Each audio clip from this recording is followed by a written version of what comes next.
안녕하세요. 저는 평범하게 살고 있는 30대 여성입니다. 기가 막히고 코가 막히는 사연을 가지게 되어 여러분께 공유하려고 지금 컴퓨터 앞에 앉았네요. 저는 이 사건으로 인해 오랫동안 고통받고 있고 그 고통으로 인해 아직도 심리치료와 정신과 약을 먹고 있습니다. 잊으려고 해도 쉽게 아픔이 지워지지 않네요. 세월이 지나면서 잊힐까 지금은 살던 곳을 떠나 지방으로 이사를 내려와 있습니다.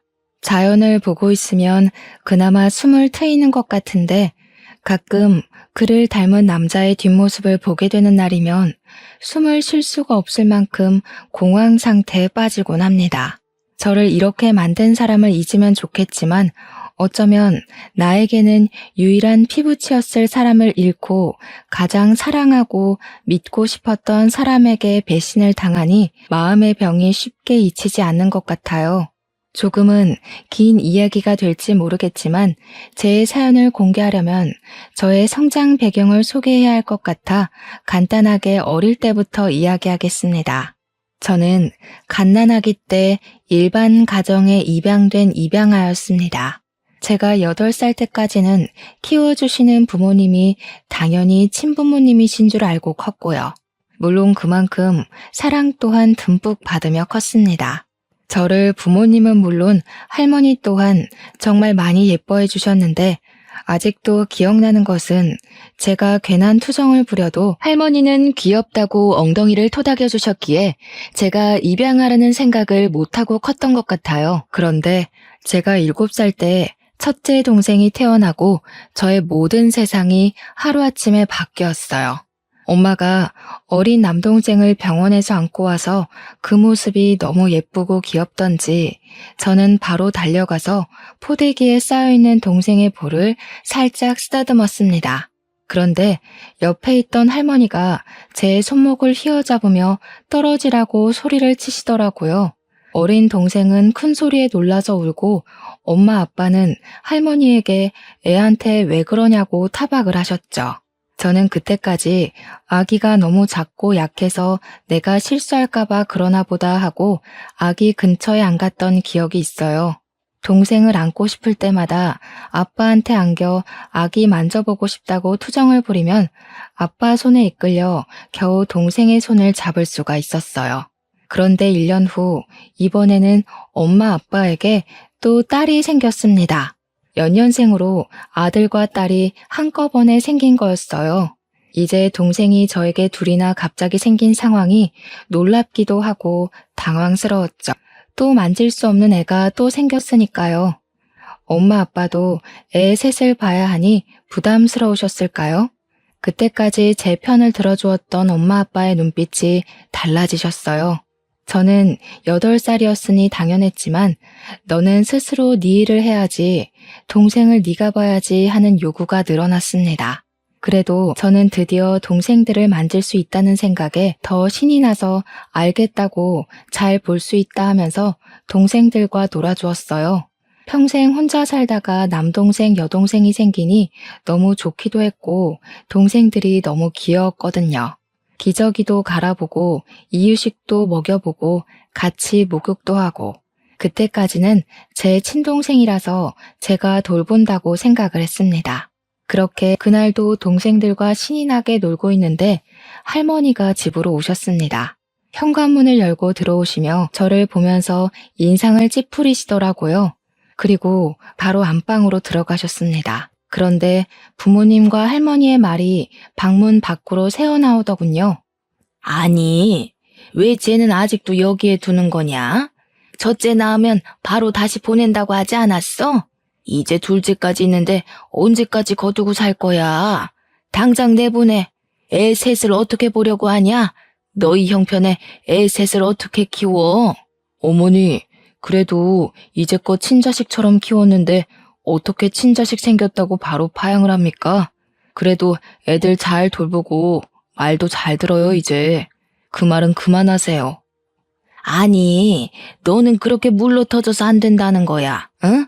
처음부터 내가 쟤의 입양을 허락한 건 남의 자식 키우면 하늘이 간복해서 부부에게 애를 준다는 그거 하나 때문에 허락한 거다.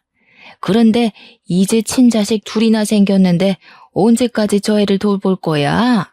제 역할이 끝났으면 다시 제자리로 돌아가는 게 당연하지. 당장 돌려보내. 어머니, 제가 연년생을 한꺼번에 낳다 보니 애 둘을 한꺼번에 돌보기가 너무 힘들어요. 유라는 애들 돌보라고 시키면 되니까 그냥 두세요. 그럼 제 키우는 밥값은 하는 거 아니겠어요? 지금도 학교 다녀오면 애들 씻기고 밥 먹이고 하는 건 유라가 다 해요. 그냥 어린 보모 하나 둔다고 생각하세요. 저는 그 말을 듣고 제가 입양하라는 사실과 이 집에 아직도 남아있는 건 동생들을 돌보는 보모가 필요했기 때문이라는 것을 알게 되었습니다. 그리고 제 역할을 제대로 하지 못하면 이 집에서 쫓겨나야 한다는 사실도 알게 되었죠. 어떻게든 다시 이 집의 가족이 되려면 저는 착실히 제 역할에 충실을 해야 했습니다. 물론 엄마 아빠는 저를 보내기 싫어서 할머니를 달래려고 그런 말을 하실 수도 있었지만 어린 저는 그런 생각을 하지 못했죠. 저는 이곳에서 살기 위해 학교를 다녀오면 바로 애들을 돌봐야 했어요. 어차피 부모님이 맞벌이하니 동생을 돌보는 것은 당연했지만 제가 입양하라는 것을 몰랐을 때와 아이들의 돌보는 느낌은 천지 차이가 되어버렸죠. 그전까지는 가족으로서 의무였다면 이제는 저에게 생존의 문제가 되어 있었으니까요. 동생이 열이라도 나는 날이면 저는 손발이 덜덜 떨려왔어요.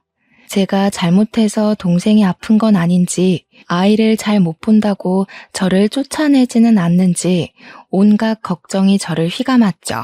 그렇게 세월이 가고 제가 중학교 3학년 때 아빠가 갑작스러운 사고가 나시고 말았어요. 아빠가 일하시다 높은 곳에서 떨어지셨는데 엔지니어로 일을 하셨던 아빠는 회사를 더 이상 다닐 수가 없으셨어요. 어깨뼈가 심하게 다치시며 손을 높이 드실 수가 없게 되었거든요. 엄마 혼자 저희 식구들 모두 먹여 살려야 할 상황이 되자 가장 먼저 눈에 가시덩어리인 제가 눈에 밟히셨나 봐요. 할머니가 온 식구를 불러 모으셨어요. 사실 저는 할머니가 무슨 말을 꺼내실지 대충 감이 왔어요. 저를 보실 때마다 언제부터인지 할머니는 저를 감정 쓰레기통으로 사용하고 계셨거든요.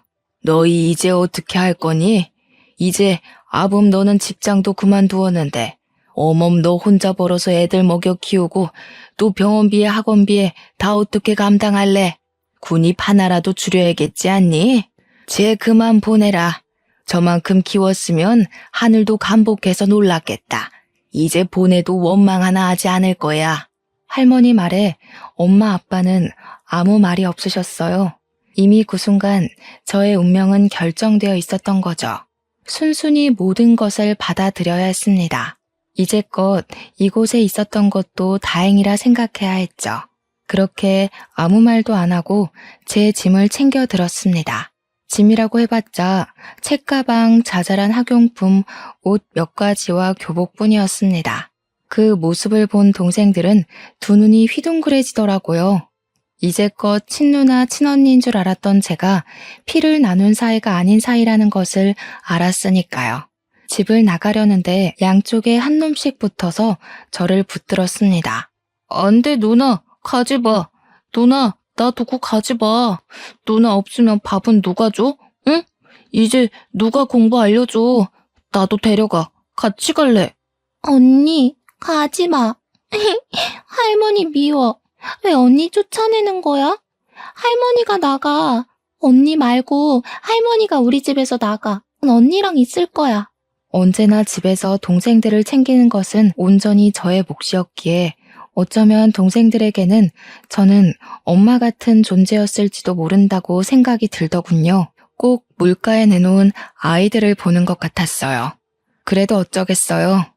저는 선택권이 없는데 동생들이 붙잡아도 남아있을 수 있는 권한이 없었습니다. 엄마 아빠가 동생들 하나씩 붙잡아 떼어놓아도 동생들은 꽉 붙어 제 다리에서 안 떨어졌습니다. 저는 꾹꾹 참았던 눈물을 흘리고 말았어요. 그래도 저를 가족으로 받아주는 건 동생들 뿐이었으니까요. 그리고 이곳에 남아있고 싶었습니다. 저는 할머니 앞으로가 무릎을 꿇었어요. 제발 3년만 이곳에 있게 해주시면 안 될까요? 그냥 잠만 재워주세요. 다른 거 안 바랄게요. 학비 안 주셔도 돼요. 제가 알아서 할게요. 그러니까 그냥 잠만 재워주세요. 동생들은 이제 할머니한테 붙어서 언니 누나 쫓아내지 말라고 울고불고 떼를 썼습니다. 할머니는 한참을 울어대는 동생들을 보며 알겠다 하며 손을 내저으시더라고요. 저는 그 모습을 보고 겨우 숨을 내뱉으며 안심을 했습니다. 모르는 곳에서 새로운 시작을 하는 것보다 그래도 이곳에 있는 것이 더 나았으니까요. 그리고 저는 누나가 이곳에 있으려면 동생들에게 이제 스스로 챙겨야 한다고 알려주어야 했습니다. 돌보는 게 아니라 교육을 하면서 아르바이트 자리를 알아봐야 했습니다. 학비를 벌기 위해서는 다른 선택이 없었습니다. 돈을 모아 알 수 없는 미래를 대비해야 했습니다. 일단 먹여주고 재워주는 것에 감사하면서 일하고 돌아와 저녁에는 동생들을 챙겼습니다. 아직은 동생들이 스스로 챙기는 것은 무리였던지 엄마는 처음에 제가 아르바이트에 늦으면 짜증을 자주 내셨어요. 그래도 늦게라도 동생들 숙제와 공부를 꼼꼼히 봐주시니 학원비 굳었다고 좋아 보이긴 하시더군요. 그렇게 3년을 보내고 저는 바로 대학 기숙사로 들어갔습니다. 그래도 저를 위해 아빠와 엄마가 등록금을 쥐어주셨습니다. 가끔은 들려서 밥을 먹고 가라고 말도 남기시면서요. 저는 두 분을 꽉 끌어안았어요. 그래도 전 아직 그분의 딸이었던 겁니다. 그동안 버림받은 것 같아 서러웠던 마음이 눈 녹듯이 녹아내렸어요. 나중에 더 삶을 살아보고 알 수 있었지만 부모님도 저를 지키기 위해 많은 노력을 하셨습니다. 남의 자식을 데려와 친자식처럼 키우는 게 쉽지 않잖아요. 그렇게 집을 떠나고도 저는 열심히 살아야 했어요. 사회에 나오니 진짜 제가 혼자라는 것을 알게 되었습니다. 꼭 제가 초저녁에 혼자 떠있는 샛별 같았어요. 허허벌판에 외롭게 서 있는 기분 같았습니다. 이를 꽉 물고 버티고 또 버티며 대학을 졸업하고 회사를 들어갔습니다. 패션 회사에 다니면서 돈을 버니 그나마 생활이 안정되고 이제 저도 행복이 찾아올 것 같았죠. 뛰어난 실력은 아니었지만 그래도 작은 성과를 내며 꽤 인정을 받았습니다. 그렇게 그런저런 생활을 하던 중 그 일을 맞이했습니다. 하루는 회사에서 급하게 저보고 출장을 다녀오라는 겁니다. 뉴욕으로 말입니다. 원래 제가 가야 할 출장이 아니었지만 담당자가 급성 장염이 걸리며 병원에 있다고 말했죠. 저는 급하게 제 짐도 못 챙기고 회사의 옷이 담긴 캐리어를 끌고 출장을 다녀와야 했어요. 너무 급하게 챙겨서 캐리어의 상태를 살필 겨를 없어서였을까요? 겨우 낑낑거리며 캐리어를 밀고 가는데 어떤 신사분이 다가와 도와줄까요? 하고 물어보는 겁니다. 어이구, 바퀴가 고장나신 것 같은데 제가 도와드릴까요? 어디까지 가시나요? 제가 들어드리겠습니다. 택시 승강장으로 가시면 되나요? 어휴, 뭐가 들어있길래 이렇게 무겁죠? 여성분이 혼자 들기 힘들겠어요. 남자분은 훤칠한 키에 다니엘 헤니를 뺨치게 이국적으로 생긴 젠틀맨이었어요. 외모도 호감이 갔지만 친절하기까지 해 호감이 안 갈 수가 있나요? 아, 감사합니다. 정말 난감했거든요. 네, 택시 승강장까지만 도와주시면 될 것 같아요. 회사 물건이 들어있어요. 캐리어도 회사 비품이다 보니까 관리가 안 되어서 고장이 난 줄 몰랐네요. 감사해서 어떻게 하죠? 남자는 저를 향해 싱긋 웃어 보였습니다. 그 미소가 얼마나 매력적이던지 순간 심장이 콩닥였죠. 그랬군요. 저는 가방이 하도 크길래 이민 오시는 줄 알았어요. 회사 가방이셨군요. 이렇게 무거운데 여자 혼자 보내다니 너무하네요. 제가 아니었으면 큰일이었겠어요. 그는 택시 트렁크까지 가방을 친절하게 넣어주었습니다. 감사하다고 남자에게 인사를 남기고 택시를 타서도 택시 뒷창으로 그를 힐끔거리면서 쳐다봤어요. 괜히 연락처라도 물어볼 걸 하는 아쉬움도 남았어요. 그렇게 며칠을 지나지 않아 저는 다시 그 남자를 만났습니다. 그때 저는 회사 직원들과 회사 앞 카페에서 커피를 마시러 들렀을 때였습니다. 한참 커피를 주문하고 있는데 뒤에서 하는 소리에 돌아보니 바로 그 남자가 테이블에 앉아 있는 겁니다. 저는 너무 반가운 마음과 저를 한눈에 알아본 그를 보고 깜짝 놀랐죠. 그때는 정말 아주 잠깐이었으니까요. 저는 회사 직원들에게 먼저 가라고 하고 그에게 다가갔습니다. 어머, 이곳에서 다 뵙네요? 여기는 무슨 일 때문에 오신 거예요? 그때 도와주셔서 정말 감사해요. 덕분에 큰 문제 없이 다시 회사로 돌아왔습니다. 다행이네요. 안 그래도 그렇게 보내놓고 정말 걱정이 많았거든요. 그런데 이렇게 또 만난 거 보니 우리 혹시 운명인가요? 우연히 반복되면 운명이라고 하잖아요. 그는 그렇게 이야기하며 저를 보고 씩 웃는 겁니다. 정말 이국적으로 생긴 또렷한 이목구비가 제 눈에 한눈에 들어왔죠. 사람이 이렇게 잘생겨도 되는 건지 의심이 될 정도였어요. 그것도 그런데 저에게 우연히 반복되면 운명이라고 말을 하자 웃음이 나왔죠. 어머, 우연히 운명이 되려면 3번이 겹쳐야 한대요. 저희는 1번이 부족한 것 같은데요. 이거 어쩌죠? 아직 운명이 되지 못했네요. 제가 혹시 마음에 드세요? 그는 긴 목을 기다란 손가락으로 긁적이며 멋쩍게 웃더라고요.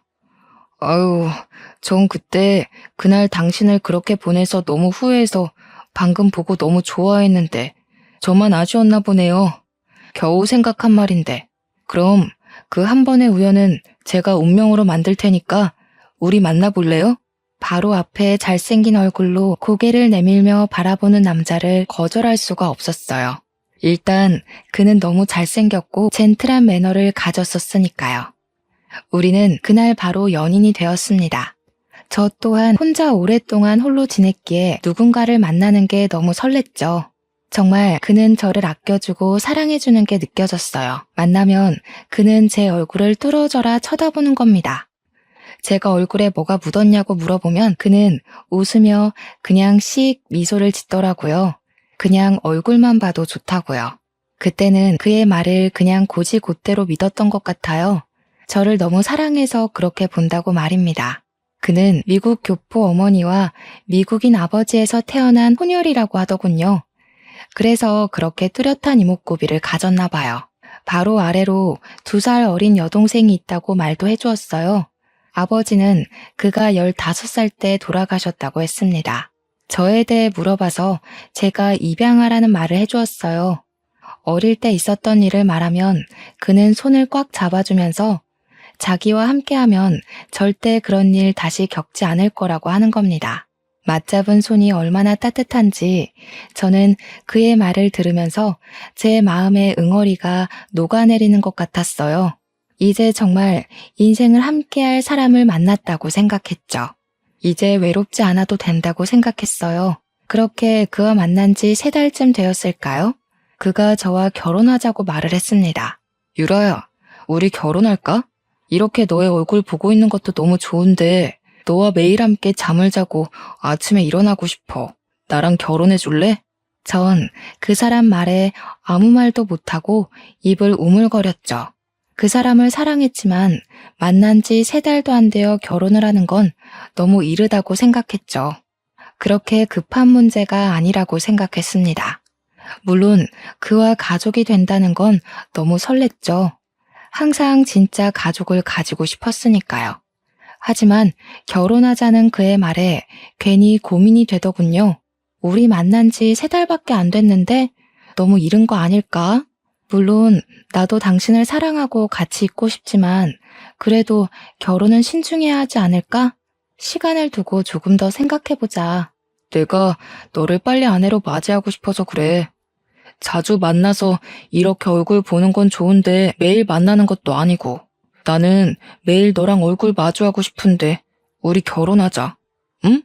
내가 잘해줄게. 지금보다 더 많이 사랑해줄게. 가족을 갖는 것에 확신이 서지 않아서였을까요? 저는 결국 그때는 그에게 결혼하겠다고 확답을 하지 못했습니다. 아무리 생각해도 만난 지 3달 만에 결혼하는 것은 이른 것 같았어요. 주위의 동료에게 물어보니 결혼정보 회사를 통해 만나 결혼하는 경우에는 딱 3번 보고 결혼하는 경우도 있다고 하더군요. 아는 사람은 1달 만에 결혼해서 10년 넘게 잘 살고 있다. 사람마다 케바케다. 이렇게 말을 하는 겁니다. 그때 당시 정말 고민을 많이 했습니다. 그에게 바로 결혼하겠다고 못하는 게 너무 오랫동안 혼자 지내서 그런 것은 아닌지, 그를 믿어야 하지만 사람을 믿는 믿음이 부족해서 그런 것은 아닌지 걱정이 되었죠.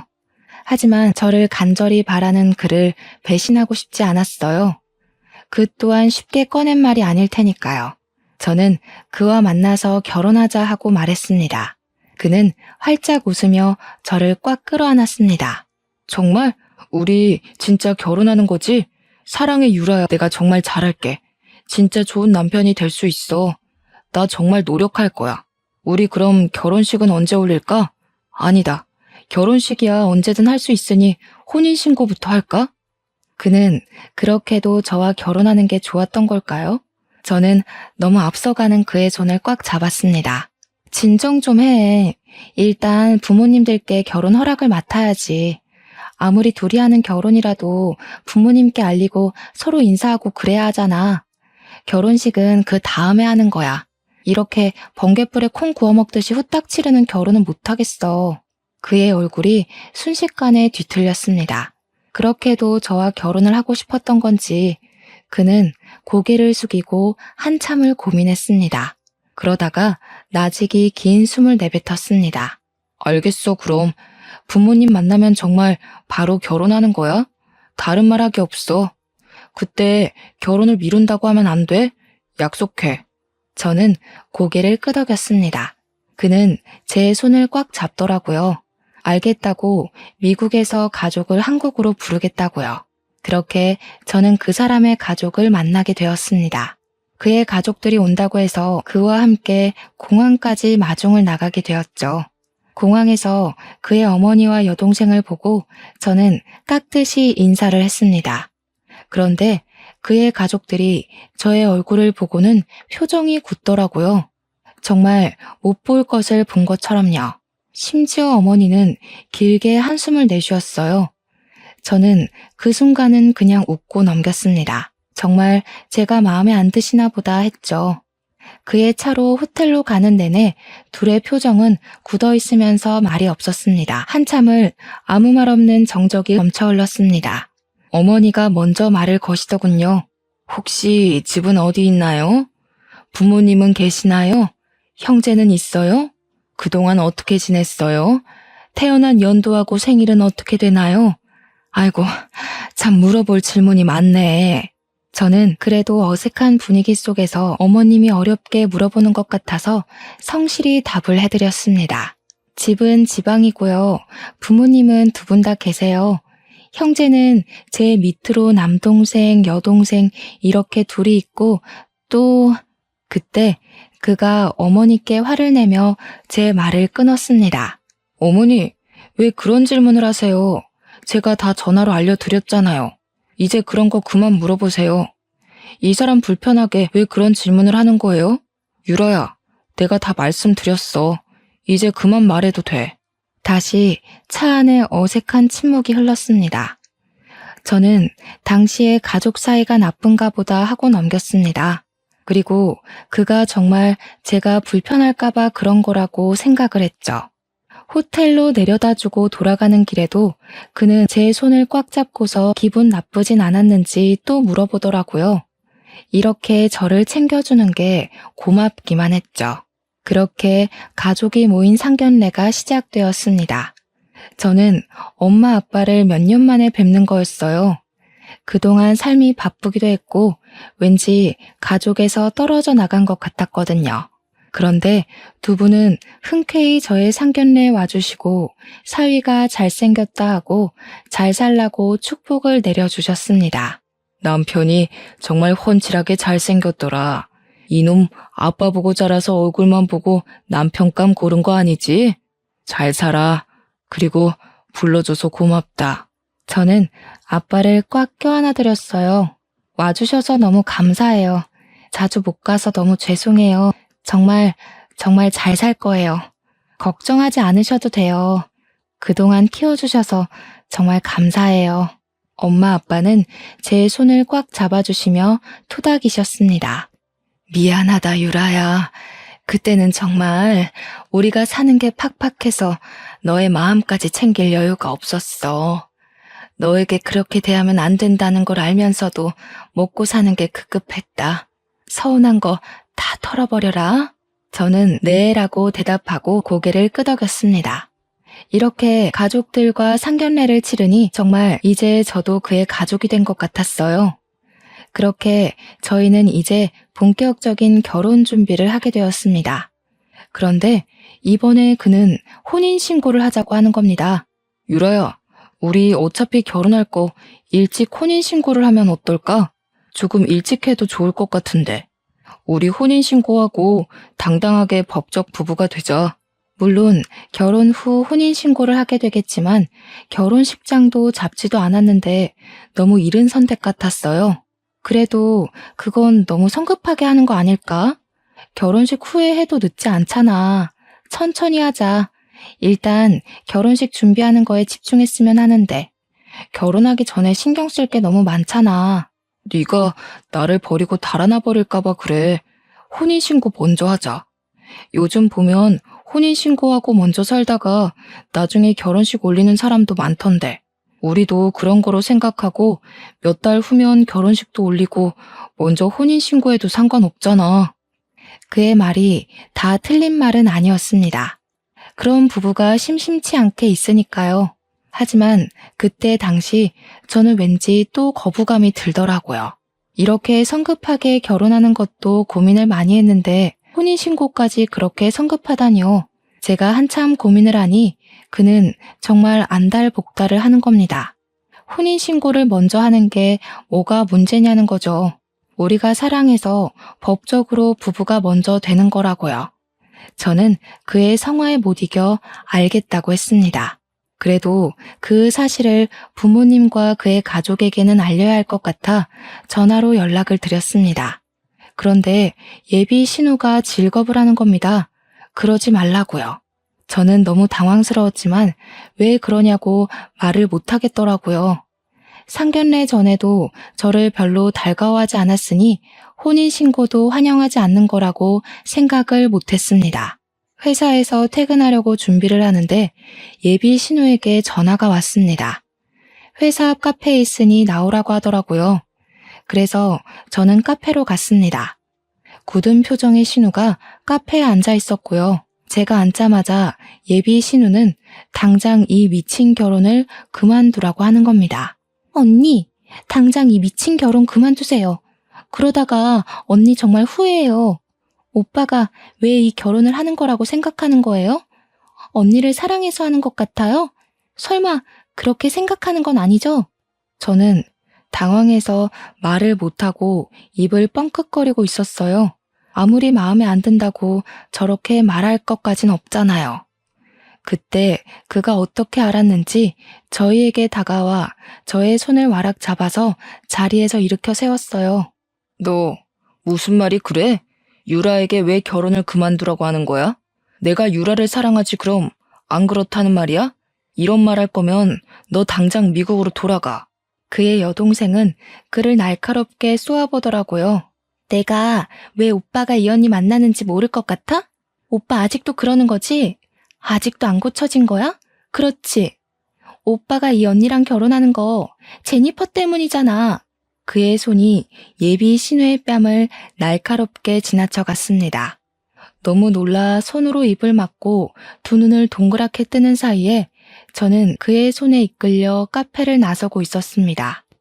그에게 이끌려 차에 태워지면서 그에게 제니퍼에 관해 묻고 싶었지만 그의 얼굴을 보고 입을 다물었습니다. 당장이라도 폭발할 것처럼 시뻘개져 있었습니다. 그의 손에 이끌려간 곳은 그의 집이었어요. 만남이 짧아서인지 지금까지 사귀면서 그의 집은 처음 가봤어요. 이제 곧 있으면 이곳은 저희 신혼집이 될 곳이었죠. 그는 집에 오자마자 저를 와라 끌어안았습니다. 저를 품에 안고 온몸을 잘게 떨고 있었습니다. 미안. 난 정말 너를 놓치기 싫은데 이렇게 보기도 아까운데 우리 가족은 나의 결혼을 받아들이기 너무 싫은가 봐. 난 유라 너만 있으면 돼. 그럼 우리 가족도 버릴 수 있어. 내 옆에 있어 줄 거지? 저는 그의 등을 토닥였습니다. 저를 간절히 바라는 그의 마음을 잘 알 것 같았어요. 저도 그와 같은 마음이었으니까요. 세상 천지에 저에겐 그밖에 제 편이 없었으니까요. 알아. 나도 당신 마음 다 알아. 나도 당신만 있으면 될 것 같아. 그러니까 가족을 버린다고 하지 마. 혼자는 너무 외로워. 내가 직접 겪어봤잖아. 내일 당장 혼인신고하러 가자. 우리가 법적으로라도 이어져야 우리 가족이 더 이상 우리를 갈라놓지 못하지. 오늘은 이곳에서 자고 내일 아침에 바로 가서 혼인신고하자. 알겠어. 내일 당장 하자. 당신이 원하면 나도 좋아. 그러니까 이제 동생한테 손찌검하지 마. 나 아까 너무 무서웠어. 그는 저를 꽉 끌어안고 알겠다고 하더군요. 내일이면 그와 정말 부부가 된다고 생각하니 마음이 뭉클해지더군요. 그동안의 걱정이 참 무색해졌습니다. 그렇게 그의 집에 하루를 보내게 되고 이제 우리의 신혼집이 될 집을 구경하게 되었어요. 그렇게 안방의 옷장 문을 열었는데 하얀 웨딩드레스가 들어있었죠. 저는 정말 깜짝 놀랐어요. 순간 소름이 돋아 올랐던 것 같아요. 옷장에 있는 웨딩드레스라 참 기묘하게 다가오잖아요. 누가 옷장에 웨딩드레스가 있을 거라고 생각이나 했겠어요. 저는 드레스를 들고 가서 그의 앞에 내밀었어요. 이거 뭐야? 언제 이걸 준비한 거야? 혹시 내 거야? 이걸 왜 옷장에 넣어둔 거야? 혹시나 나를 위해 준비한 것인지 물어보고 싶었어요. 이곳에 있으니 당연히 제 것이라고 생각했으니까요. 그는 다가와서 저를 보며 싱긋 웃는 겁니다. 나의 신부를 위해 미리 준비했지. 너와 참 잘 어울릴 것 같아서. 입어볼래? 참 잘 어울릴 거야. 너를 생각하면서 고른 드레스니까. 저는 다시 드레스를 바라보았어요. 그런데 드레스가 유행이 지난 디자인이었습니다. 최신 유행하는 디자인은 아니었지만 그래도 저를 위해 준비했다고 하니 순간 설레더군요. 이렇게 드레스를 준비할 정도로 저와 결혼을 원했다고 생각을 했으니까요. 저는 드레스를 가지고 가서 입어보기로 했어요. 안방으로 들어가서 드레스를 입고 살짝 치마를 들었는데 치맛단 끝 속치마에 갈색 얼룩이 보이는 겁니다. 치마를 들여 안쪽을 보니 핏자국이 더 선명하게 보였어요. 오래되어 갈색으로 변색된 핏자국에 저는 온몸에 소름이 쫙 끼쳐서 서둘러 방문을 걸어 잠가 버렸습니다. 그가 문을 잠그는 소리를 들었는지 문고리를 쥐고 흔들면서 말했습니다. 제니퍼, 무슨 일이야? 무슨 일 있어? 문 좀 열어봐. 제니퍼, 왜 문을 잠근 거야? 문 열어. 왜 문을 잠근 거냐고. 그의 목소리가 선명하게 제 귓속으로 파고 들어왔습니다. 제니퍼라니, 그의 입에서 나오는 이름은 분명 제니퍼라는 이름이었어요. 저는 온몸에 닭살이 올라오자 문 옆에 서랍장을 밀어 문 앞에 가져다 놓았죠. 그리고 침대 위에 벗어놓은 제 옷에서 핸드폰을 꺼내 예비 신우에게 전화를 걸었어요. 그는 아직도 문 앞에서 문을 두드리며 제니퍼를 찾고 있었죠. 여보세요? 저예요. 지금 그의 집인데 그가 저를 제니퍼라고 불러요. 도대체 제니퍼가 누구죠? 지금 그를 피해 안방에 혼자 있어요. 예비 신우가 길게 숨을 내쉬더군요. 그리고 저에게 충격적인 이야기를 들려주었어요. 제니퍼는 오빠가 사랑한 첫사랑의 이름입니다. 둘은 8년을 사귀고 결혼을 약속한 사이였어요. 그런데 갑자기 죽어버려서 오빠가 아주 힘들어했어요. 당신하고 많이 닮았어요. 아니, 저도 처음 당신을 봤을 때는 당신이 혹시 제니퍼가 아닌가 착각을 했습니다. 그녀의 말에도 저는 이해가 가지 않았죠. 아무리 닮았다고 해도 사람을 착각한다는 게 말이 안 되잖아요. 아무리 닮아도 사람을 착각하다니 말이 안 되잖아요. 그리고 그 사람 집에 웨딩드레스가 있던데 혹시 이것도 제니퍼의 드레스인가요? 혹시 당신은 자신이 쌍둥이라는 것을 모르고 있었나요? 제니퍼는 자신이 아기 때 한국에서 입양이 되었다고 일란성 쌍둥이 동생이 한국에 남아있다고 항상 말했습니다. 혼자 미국으로 입양되었다고요. 언젠가 당신을 만나러 한국으로 가겠다고 말했었습니다. 저는 그때까지 저에게 쌍둥이 언니가 있다는 걸 모르고 살았습니다. 결국 그가 사랑한 건 제가 아닌 죽은 언니였던 거죠. 그때 그가 문을 밀어내고 방 안으로 들어왔습니다. 문고리가 이미 망가져 헐렁거리더군요. 그는 저를 보며 미소를 지었습니다. 저는 그를 피해 뒷걸음쳤습니다. 그는 제게 다가와 어깨를 꽉 잡더군요. 제니퍼, 돌아왔구나. 드디어 나에게 다시 돌아왔어. 얼마나 이 순간을 기다렸는지 알아? 그때 정말 미안했어. 혹시 많이 아팠어? 너를 아프게 하고 싶지 않았는데 용서해 줄 거지? 이미 그의 눈에는 저는 없었어요. 그의 앞에서 있는 것은 제니퍼인 저의 언니였습니다. 저를 껴안는 그를 밀쳤습니다. 나는 제니퍼가 아니야. 제대로 봐. 난 김유라라고.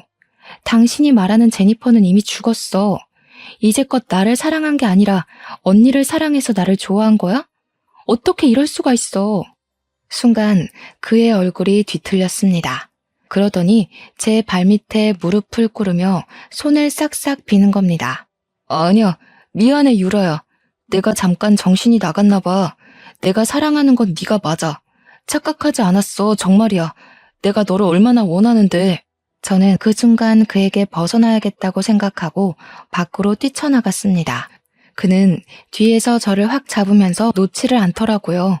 그리고 그대로 포개져 바닥으로 꼬꾸라져 쓰러졌습니다. 그는 저를 위에서 짓누르며 얼굴을 바짝 들이밀었습니다. 나에게서 도망 못 가. 왜 나를 벗어나려고 하는 거야?